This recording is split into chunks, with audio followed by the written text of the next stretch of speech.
And I'm here. Hold on, my shirt is always crooked. That's just the way. I think I just walk around with my shirt crooked all the time, and then I don't realize until I look at myself on camera or something, and then I have to fix it, and then I futz with things. And then I talk like this, and you're like, could you actually talk about something interesting? And this is my stream of consciousness. Anyway, welcome to the live. It is a week before Thanksgiving. Crazy but true. And I am here, as always, in a fancy top and sweatpants. That's what we do in the winter because we like to be warm. What did I do today? I made marshmallows. That's what I did. I have an example. This is a marshmallow. I don't know. Let's see. That is a marshmallow. You can see it's the texture. It's very kind of bouncy, very bouncy. And it's not super sticky. I mean, I can feel a little bit of it, but not really sticky. It's a keto marshmallow. I was really intimidated by keto marshmallows. In fact, if you have an early copy of my cookbook with Nisha, there's a part in it that's like, go buy some marshmallows and put them on this. And then I finally was like, all right, I just got to bite the bullet and make the keto marshmallows. And wow, they were easy. So now I am updating with a copy of how to make your own marshmallows. The trick is, of course, they don't not melt. They don't not melt. They will melt. So because they're heat sensitive. So, but you know what? They're amazing in a coffee or a cocoa. Well, I only had them in a coffee, but they would do well in a cocoa. You just throw a lot of them in and they make this foamy, frothy kind of, I took a picture. It wasn't a very good picture. I'll grab it for you. So you can see like the little marshmallows. Makes this really nice foamy, sweet topping. Anyway, and it's literally all you do is hold on, I'm going to adjust my little camera.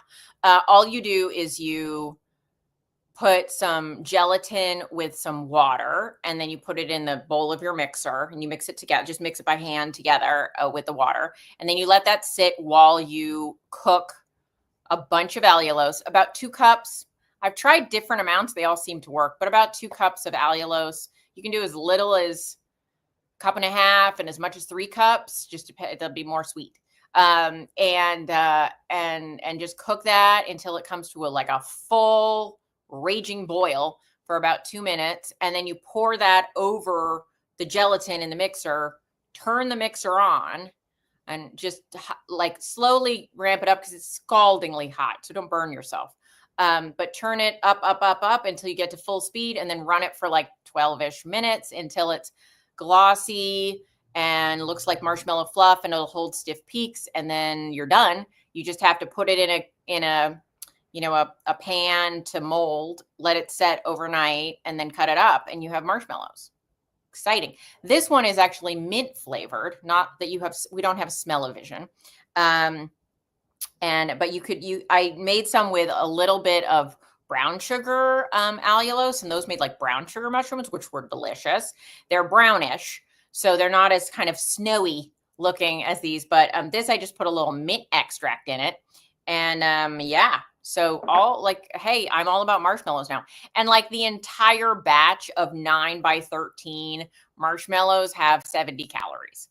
So it's kind of it's a lot less diet impactful, let's just say, than some other things you could do. And you know what? My boyfriend and I were talking, we were like, hey, what could we do to coat them if we wanted a coating on them? And I thought of protein powder, which is weird, but I used some caramel macchiato from Keto Chow, and I not the mint one. We tossed one of the other ones into that and just bounced it around to make a flavoring on the outside, and it was so good, and it didn't taste like weird protein powder. Now then we tried some with some mint whey protein I had. It was terrible. So you have to use a dairy blend. We also tried the Pea Science, worked great too. So a dairy blend protein powder to coat it and flavor it. Delicious, amazing, so good. All right, so that's my update on marshmallows. Hey, Sasha, thank you. I appreciate it. Hey, Rita, good to see you. Thank you. I look pretty. I appreciate that. I'm wearing an old shirt that I've worn. It's like a you know, one of those 2 shirts in one. It looks like you've got an undershirt and overshirt, but it's all one shirt. It's one of those. Anyway, and I put on makeup. You know, I do that for you people. I don't do that for all people, but I do that for some of you. Anyway, so what am I going to use the marshmallows for? Fabulous question. So I was trying them out because in the cookbook, I've got a recipe where you can put marshmallows on a squash, kind of like a sweet potato casserole kind of thing. And I wanted to see how these would work, like homemade marshmallows work out on that. And they worked exactly like I thought they would. So that's good. Basically, you can't, you know, like when I was a kid and my cousin, she was always the one who made it, would make the sweet potato casserole. She'd put little teeny marshmallows and then she'd put them on top of the sweet potato casserole, put it back in the oven, they'd get like toasty. That won't work. You'll just get melty. So, but if you just put these on top of your sweet potato casserole after it comes out of the oven, you get kind of a melty marshmallowy thing. Obviously it'll sweeten them for sure, but I don't think anyone thinks marshmallows aren't sweet. So anyway, but then I thought, well, what else could we use these for? So I started just trying things. I put them in some hot liquid. That worked great, like a little coffee topper. You can just eat them. They're tasty. You know, you can flavor them. You can toss them in spices. You can toss them in flavored protein powders. And so I just wanted to see how hard they were. And they're kind of I'm a little obsessed with the bounciness. It's like, you know, those little toys you get that are like sort of squishy. That's how they feel.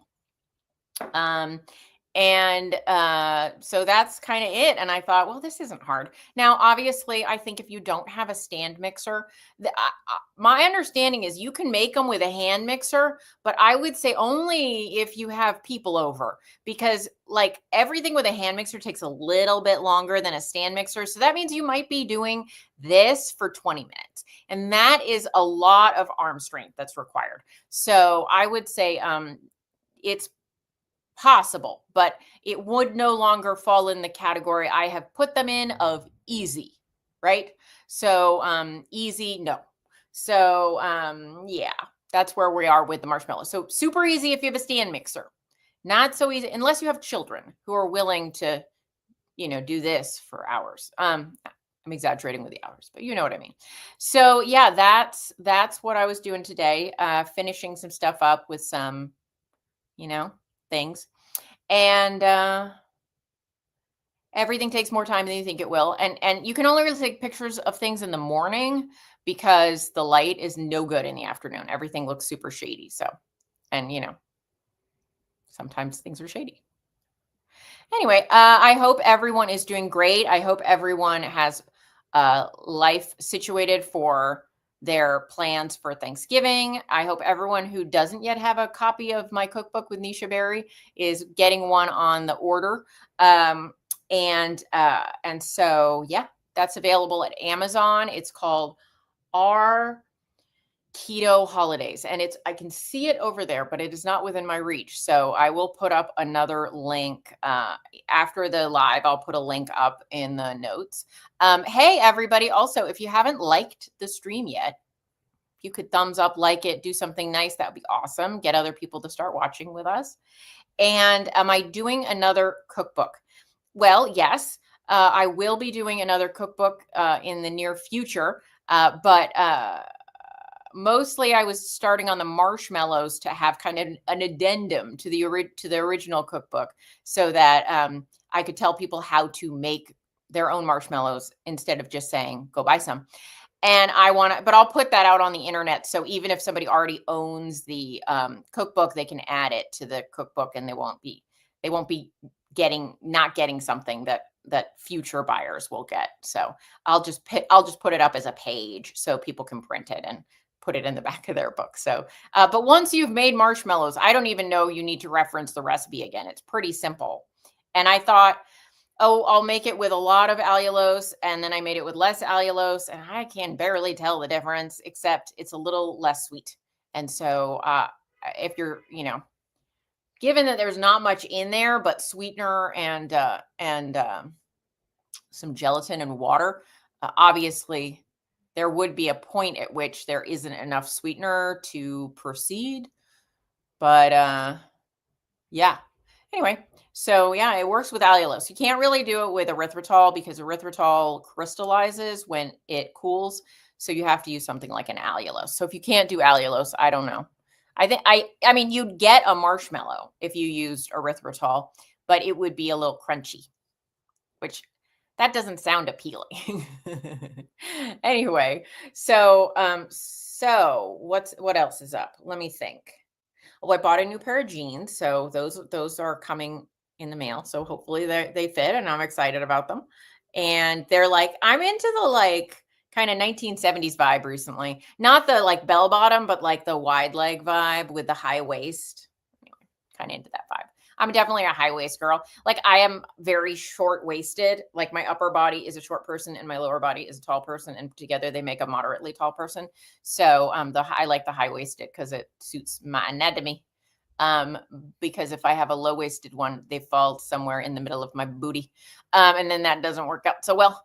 Because I always feel like my pants are falling off. All right. Then now that we know that exciting detail about my clothing, who has a question? I'd love to answer it. I've got the time for you. I am making tonight a sweet and sour. Well, it's sweet and sour pork, but Eric was like, I want chicken. So we're doing sweet and sour chicken. And I'm taking a Milk Street recipe that is not low carb, and I am low carbing it. We do that all the time. We have a subscription to Milk Street. Milk Street is a company, and they make a bunch of cookbooks and products and food stuff, and it's not keto. But I've noticed that a lot of their recipes are very adaptable if they're not already low carb. I mean, they do breads and things, but so it's not like they're across the board low carb, but they always have a few recipes every month that are very adaptable to low carb. So Eric and I decided that we would kind of challenge ourselves to make a few recipes out of there every month. And so the subscription is worthwhile. And so tonight we are there was a recipe for sweet and sour pork. And it was like pages and pages of explanation about sweet and sour pork and how to get the best version and yada, yada, yada, and this kind of thing and that kind of thing. And he went to 12 different restaurants. So it's a deep dive into sweet and sour pork is what it is. And so I read that and I got like some ideas and some thoughts. And so we're going to adapt it tonight for a low carb kind of approach, and then have it on cauliflower rice for me, regular rice for him, and we'll go from there. So that's my dinner plan. Let's see what else is going on.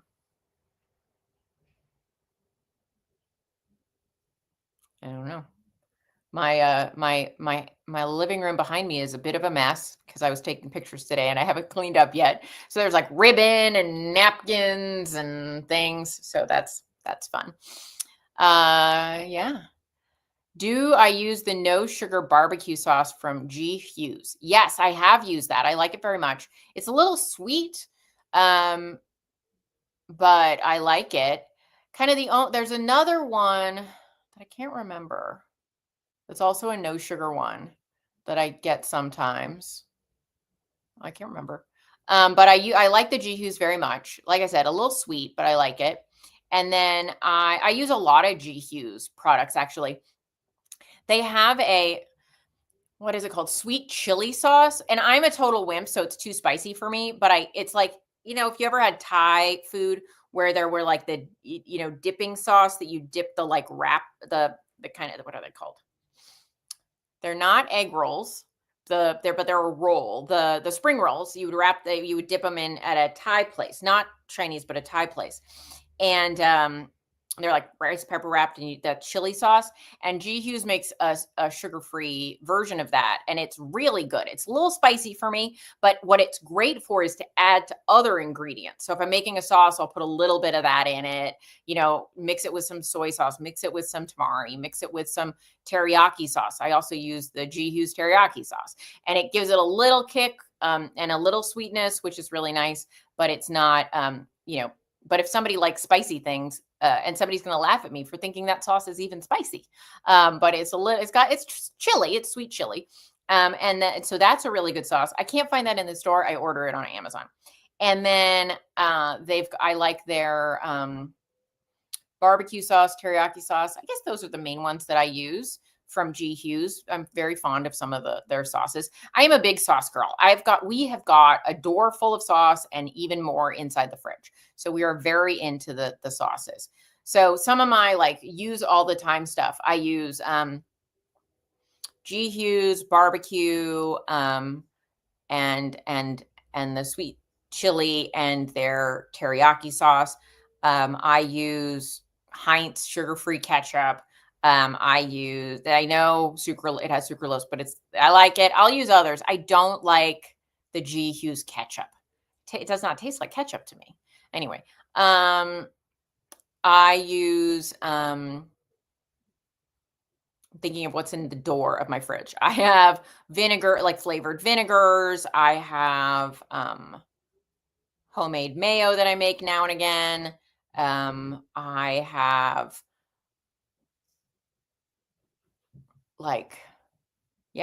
all kinds of mustards. We use a lot of mustard. So yeah, I'm definitely a sauce girl. Definitely. I don't like things that aren't sauced up. And we just last night stopped eating the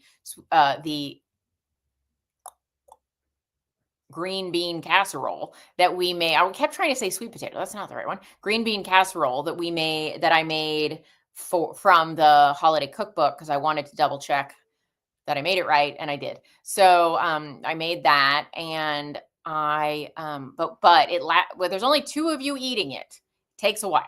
So we just finished that up, and now we're making the new dinner. Teal says, I made a peanut sauce with the G. Hughes Thai sweet chili sauce. Oh, that sounds delicious. I'm sure that was delightful. And I do sometimes make a peanut sauce, but I don't know. I don't remember that I put that in it, but that would be very good. Very, very good. Just a little of it adds a lot of depth of flavor to different sauces. I like to tinker, right? I don't just do one thing. I do a little of this and a little of that and a little of this. So I think that's how a lot of us cook. What else is going on there? Yeah, I think if I did another cookbook, I think I'm trying to decide what it should be. I'm always collecting recipes and putting files together. And I don't know if people would want more of a sort of a proper human diet cookbook that's very focused on the kinds of recipes Dr. Berry and Nisha Berry would give their thumbs up on, right? Or if people would like a high protein weight loss cookbook that's kind of the way that I approached my last weight loss effort that got me to the place I am at now. So I'm like, which one? They're not that different, but the focus is a little different. Rita says, do I use an air fryer a lot to prep your meals? I do. We have the, I can't even remember what brand it is, but it's one of the ones that's like a toaster oven and an air fryer. It's not the basket air fryer. It's the door air fryer. Like it has a basket in it, but there's a door. And you can also use it as a toaster oven. So that's the kind we have. I got it at Williams Sonoma. It's the one that they carry. So they carry a line of them. Breville. Is it a Breville? I think it's a Breville. I always get confused because then I think, no, Breville's the coffee maker, but I think they make more things. Yeah, I think it's a Breville. And we love it. We adore it. We can't live without it. We cook steaks in there. We cook chicken in there. We cook all sorts of meat in there. And then we also do a bunch of really everything in there. I'm trying to think what we don't do in there, but yeah, it works great. We love the air fryer. We couldn't live without it. We totally could, but it's not a Cuisinart. I have my stick blender is a Cuisinart. I think it's a Breville. And so, yeah, no, we use it all the time. Like we'll get a big tri-tip from the grocery store when they're on sale, cut it up into steaks and throw it in there. It's great and super easy. Cleanup's pretty easy. Yeah, love it. And then Eric still eats bread and stuff. So then it's a toaster. So it does both things. So, and then sometimes I do use the toaster for warming up some cheese on something or just warming something up that isn't going to go well in the microwave. That's like something crispy or something. And yeah, so we use it all the time. And then in the summer, when it gets kind of hot to run the oven, we just use it as an oven too. So it is one of our favorite purchases. Betsy says, PhD cookbook would be wonderful, including the high protein. All right, well, I'll take votes, and maybe in the new year we'll come up with something for everybody to enjoy. Because a meat-based diet is good for us all. So all right, what else is going on? I'm thinking what I did today. I'm just looking around my apartment for ideas. It's going to start raining here this week. It's gonna be wet here in the North Bay. I'm not in the North Bay, in Northern California is what I meant to say. Because there's a bomb cyclone coming. That's what they call it, I guess. And it's bringing a lot of wet weather. So it's supposed to rain a lot. So I'm preparing. We're battening down the hatches here. We're preparing for some serious rain. I don't live in an area that floods, but miles away from us it does. So we're just staying home. Nancy says, I have the Emeril Lagasse air fryer. Works great. Great. Yeah, there are lots of good air fryers. I know Nisha and Ken have a Tasty, which is the basket air fryer, but they love that. And so that works great too. Also, all sorts of different approaches.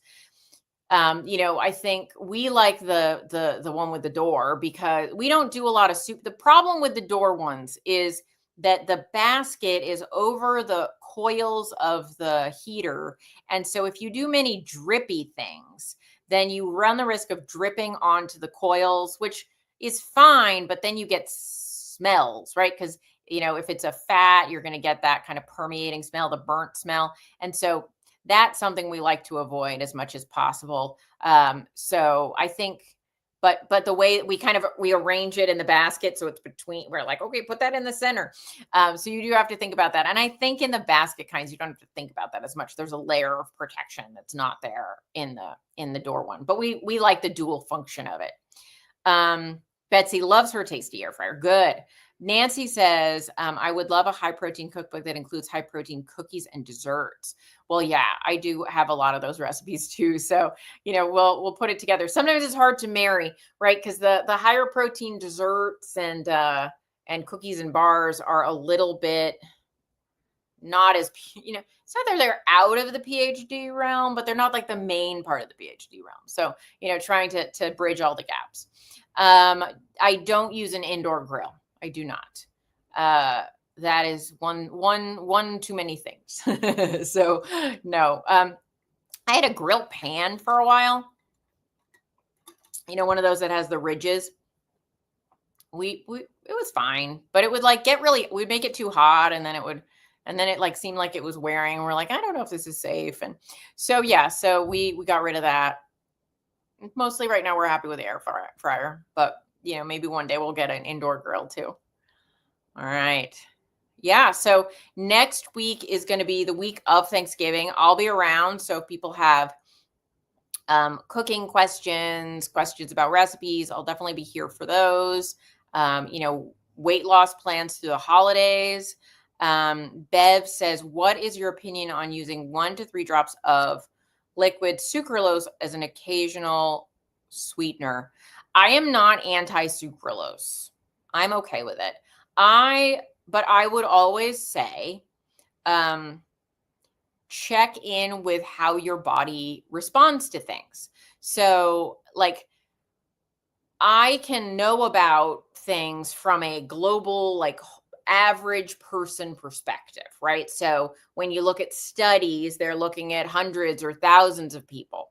And when we look at the results of those studies, we can say, well, the average was X, or the average response was Y, right? We can see that.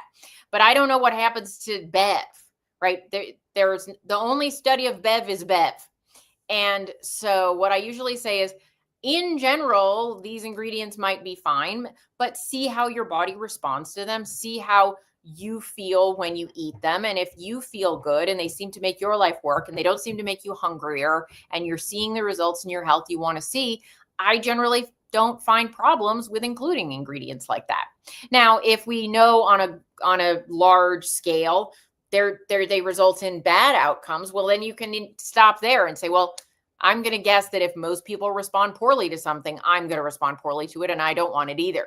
But if you're like, oh, look, on average, things look okay, well, then check in how you respond to it. And so sucralose is, the thing about sucralose is that it is so intensely sweet that all products that use it pretty much use like a microscopic amount, right? That's why when you got that sucralose sweetener, it's liquid because it's like 99.999% water and like a teeny bit of the sucralose. And so, sucralose is in keto chow, but they do it on a large scale. So the amount in a serving of keto chow is like, you couldn't measure it carefully enough to get the little teeny amount in there. So it's a very small amount.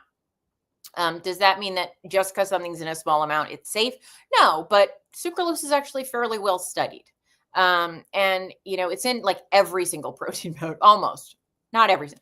But if you look at the mainstream world of protein powders, all the bodybuilders are ingesting probably lots of sucralose, and I don't think that's really a root problem for them for a lot of things. So again, in general, I'm for it. And then we have to look into how it affects an individual. So the N of 1, the study of Beth. Nancy says, what stuffing do I make for Thanksgiving? I actually usually don't make stuffing for Thanksgiving because I love stuffing. I love stuffing a lot. And I have such strong memories, like it's my favorite Thanksgiving food, such strong memories of the traditional stuffing that in general, when I have any other stuffing but what I grew up with, I find it disappointing. I mean, that's just honestly where I'm at. And so over the years, I think Nisha's cornbread stuffing is the best I've ever had. But over the years, I found I was happier having like a bigger serving of celeriac mash than trying to make a stuffing that I didn't like as much, right? And so that's kind of the way I do food. If I can't love something that I'm making, I mean, sure, if I make it once and I'll eat it and whatever, but I don't make something that I don't love if I'm looking to, I don't make a replacement unless I like the replacement as much as the original for the most part. That's kind of like, I don't like most crusts. There are a few pies that I like the way the crust works with that pie, but I don't like almond flour very much. And so if I do a crust with almond flour and then at the end, I'm like, this crust is disappointing, I'll just make the filling without the crust, right? Or I'll make a nut crust or a different thing. So if I don't like it, I'm not going to eat it. And that doesn't mean there aren't good stuffings or aren't good approaches. And like I said, I think Nisha's is really good, but it's not the food memory I'm looking for. And so then I just don't. That's kind of how I do it. Nancy says, my weight has been pretty low for a year now. I am on so many nerve pain medications. I'm so sorry. I have been gaining weight. Is there a way not to without cutting food amounts? So generally speaking, these medications, I don't know specifically, but in general, a lot of these medications that are pain medications might work in one of two ways. Like if they have a steroid component, they will often make you retain more water, and they will also, that and other medications, make you hungrier. And so that is something that is often a struggle because they stimulate appetite and they make you retain more water. So with a combination of those two things, it can be really easy to put on some weight. Unfortunately, there's not much to do. Well, with the water, you can, keep the carbs at a minimum, but I think you already do that. And in terms of the hunger, that is something that just creeps on you and it's torturous to try and fight. So I would say there's not really an approach, I think, that's going to be very successful in dropping weight that isn't reducing how much you're eating in this circumstance. But what I would do is discuss your concern with your doctor, because sometimes there are alternative medications that might have less of a weight gain effect. And if that's true, then they can talk through that with you. But for the most part, I would say I would rather be a little bit rounder and in less pain. So I'm not in any way suggesting you stop any of those medications. What I'm just saying is ask your doctor if maybe there might be an alternative that would be effective for you with fewer of those types of side effects. I don't honestly know if there are, but it's worth a discussion. And so that's sort of what I would say, that the two ways these medications are those are the two ways these medications are generally known to put weight on us. And the main one being that they just really do ramp up hunger, and it's true hunger. It's not hunger you can talk yourself out of. For the most part, it's not like fake hunger. It's hunger. Hunger is hunger. And so you kind of have to maybe make some choices. I think this happens when we're at a low weight for a while. We often make food choices that are based on what we want. And then when we're heavier than we like, we start to make food choices based on, well, this food fills me up more than that food. So I'm going to eat this food, even though I want that food, but I know like a pound of broccoli is going to fill me up more than a half a potato. So I'm going to have the pound of broccoli, right? So you make choices based on what makes you feel fuller. And so if you're in this place where you're like, oh, I'm more hungry, even if you don't think you're more hungry, you are more, that's probably driving some of that. So what food swaps could I make that are more filling, more satisfying, make me feel fuller for longer, make me feel fuller on less food intake? And it's sort of, it just is like a realigning of some of your food choices.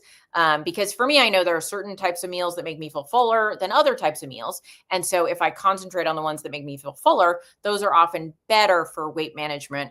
But whereas when I'm in a place where my weight management isn't challenging for me, I kind of have a wider variety of choices. And sort of putting a different mindset on can be helpful in some of those places. Focusing on the foods that make you feel fuller for less, fill in blank. All right, guys. All right. Well, I'm going to go get dinner started.